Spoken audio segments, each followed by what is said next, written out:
So today we're going to talk about Neil deGrasse. Let's see if I can say it right. Neil deGrasse Tyson and Richard Dawkins. They had a sit down. It was about a year ago. On June 18th, 2024. My birthday. I wasn't born then, but that is my birthday. And they discussed a lot of different things, and specifically evolution and how we got here as a human species. They delved into a number of different things. But in this discussion, Richard Dawkins, I followed him for a long time. He's very combative in the way that he approaches the subject. He's very debative in whenever he discusses these matters. He's smart in a lot of ways. He's a biologist. He knows a lot of things about the human nature and just the progression of the human species and all that.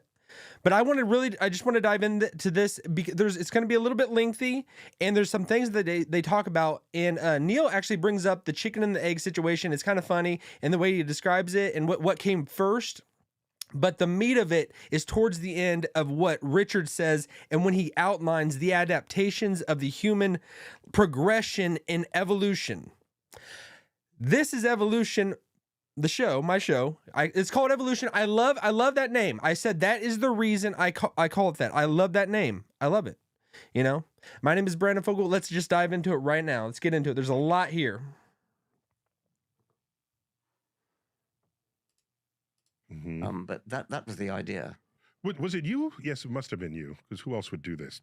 Posted on social media. It was, no, if you had a book of a picture of your mother.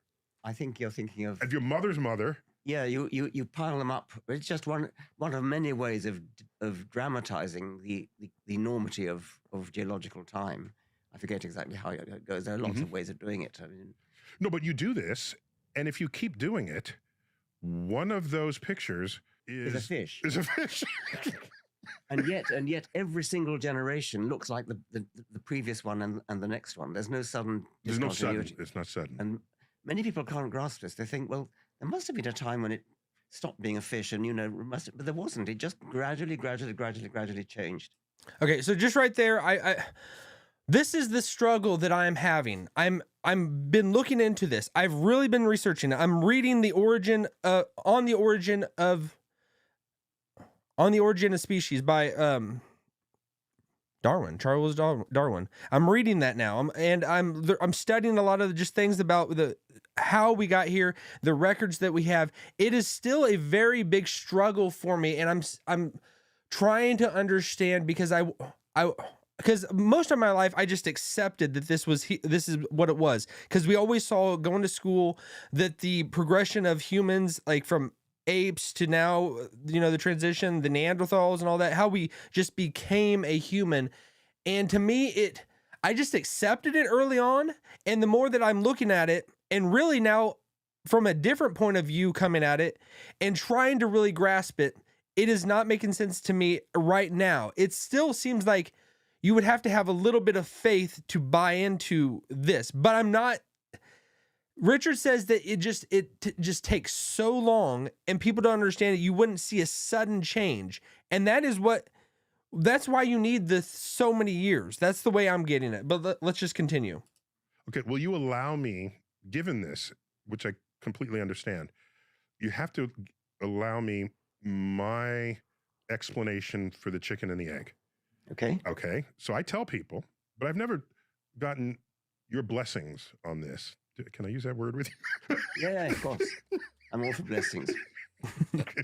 So I simply tell people, they say, what came first, chicken or the egg? I said, the egg.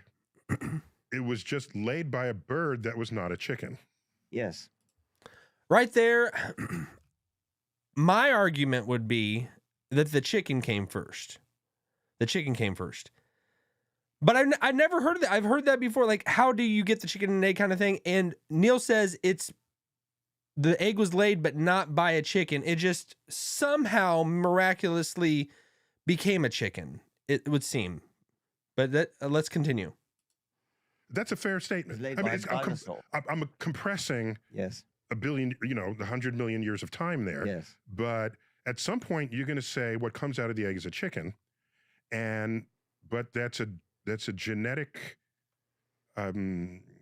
alteration from the previous generation. But there never was a moment when a bird that was not a chicken gave rise to a chicken. It never was. Of course. It never So this was is a very compressed, Yes.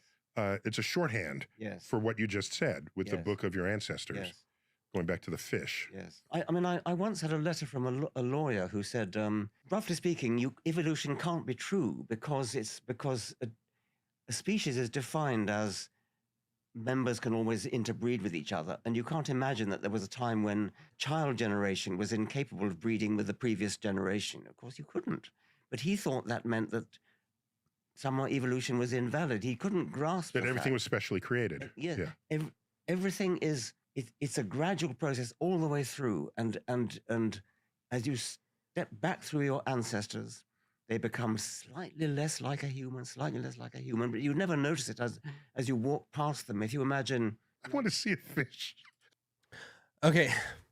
That was the meat of it. That's what, so it's the gradual progression, but there's no sudden just immediate transition. One species didn't just procreate with another species. It just took over and over, just adaptations over time. And I think this is the viewpoint that people hold when they look at Darwinism and they study Darwinism, that he made it possible that how things could have come this way without God intervening, and I think he was almost looking at it from that viewpoint, that God doesn't exist. How do we explain all this? And even just to get that, just the adaptations over time, because what the Bible says is that certain kinds reproduce after their own kinds.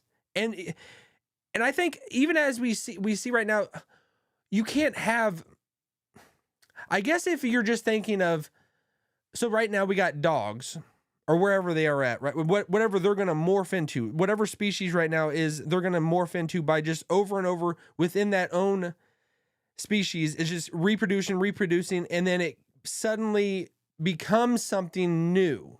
It's just something new. There's after a period of time, it just becomes something that is not what it was before, and that's a struggle for me, because to even take that on, you would have to have some faith that is what happened. Because even if we go through just history, and we can only go so far back, we only have records of so far back. And it seems like thousands and thousands of years ago, there was still, the animals that we have then are the ones that we have now.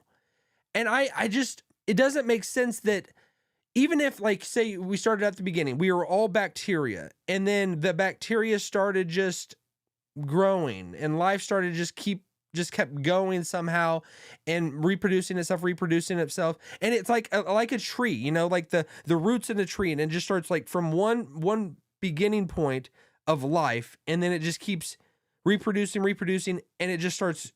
I kind of get that viewpoint. But it doesn't make sense, because it doesn't at all. That is something people don't buy into miracles in the Bible because they don't happen.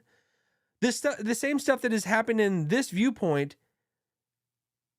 it doesn't happen. This doesn't happen in our actual world. This of one thing becoming something else. Birds, the birds that we see in like the Galapagos Islands, Darwin went and he saw one finch over here and another finch over here, and the way that they kind of grew based on their environment and all that.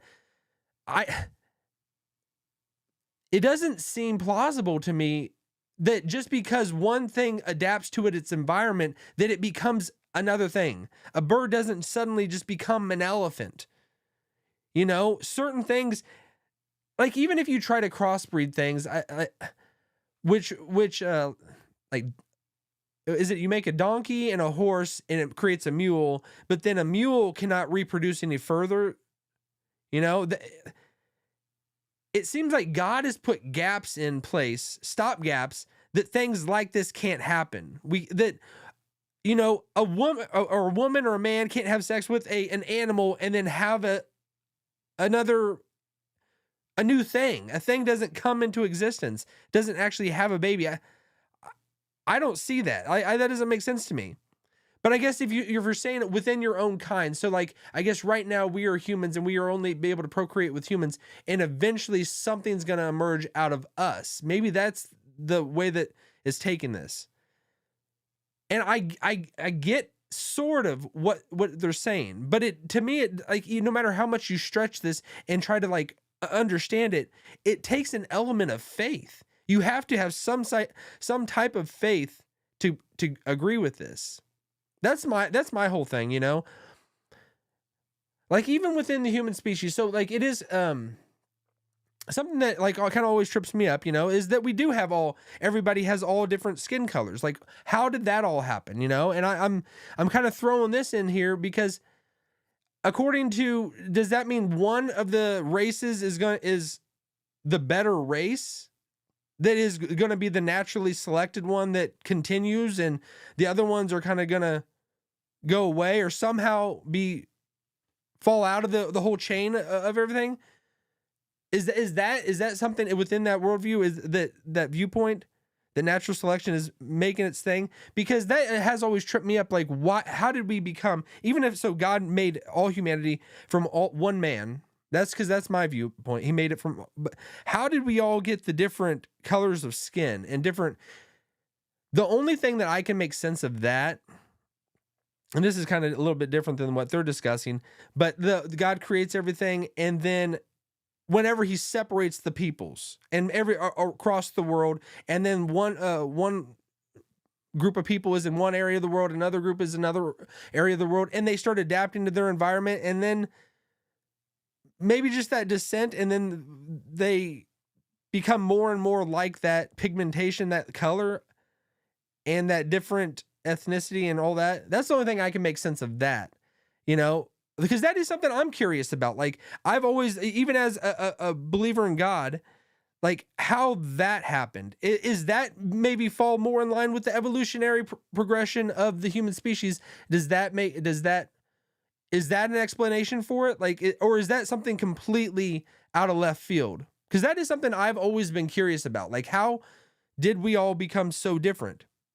Either way, God makes it clear that everybody is made in the image of God. All humans are made in the image of God, and that we all have this same inherent value. Because that's we are all on the same playing field. We are all as equally valuable as each other. But if evolution is correct and we're just really just becoming more and more pristine and more better and just survival of the fittest kind of thing, is that why is the only thing that makes sense of it that eventually one race is going to eclipse the other? I'm just try to look at it from both points of view. But and now I just think of the next step in whatever the viewpoint of evolution of where we would be going. Is that where we start connecting ourselves with technology? Is that the viewpoint that we're going to take? That we can all we're all here as humans. Now we can kind of link arms together and become joined to computers and the digital age. Is that the next step in evolutionary theory? This whole sit down and talking about Dawkins, because I'd love to hear more about what he has to think on this. And I know he has so many things out there, and I've followed so many, but it's still not convincing to me. And I'm trying to be as open to it as possible, because whenever I look at these things, I don't see one animal that's on land just suddenly become an animal that's in the water. Like that's the whole whale thing. They see bones within a whale that kind of are similar to land mammal bones. And that must mean that at one point they were on the ground and just walking, and now they're out there in the ocean. To me, that's miraculous. That's miraculous. That would happen. It doesn't, or you would have to accept the idea that something is happening in the past that is not happening right now in our present time. And that's why so many people that don't like miracles and they don't, it can't be scientifically proven because it's not happening now. People don't rise from the dead, but somehow somebody rose from the dead, 2,000 years ago. It's just it's a clash of worldviews, but it's still very interesting to me. And I hope it's interesting to you. I hope these things are something that you think about, because at the end of the day, life isn't about money. Life isn't about, just building your bank account and just getting more success and prestige in this world and whatever you think in the here and now, because eventually it's not going to last forever. So what is beyond this world? What is beyond this world? And I think there's good evidence that there is something beyond this world. So we'll leave it at that. If you've enjoyed this video, make sure you smash that like button and subscribe to this channel. My name is Brandon Fogel. I do this every day at 7 a.m. Have a great day. I could see the cracks form in the paint, growing like a fire. What do I say? Can you see them? Can you see them? Choking on the words, choke on your name, choke back on the doubts I hold. I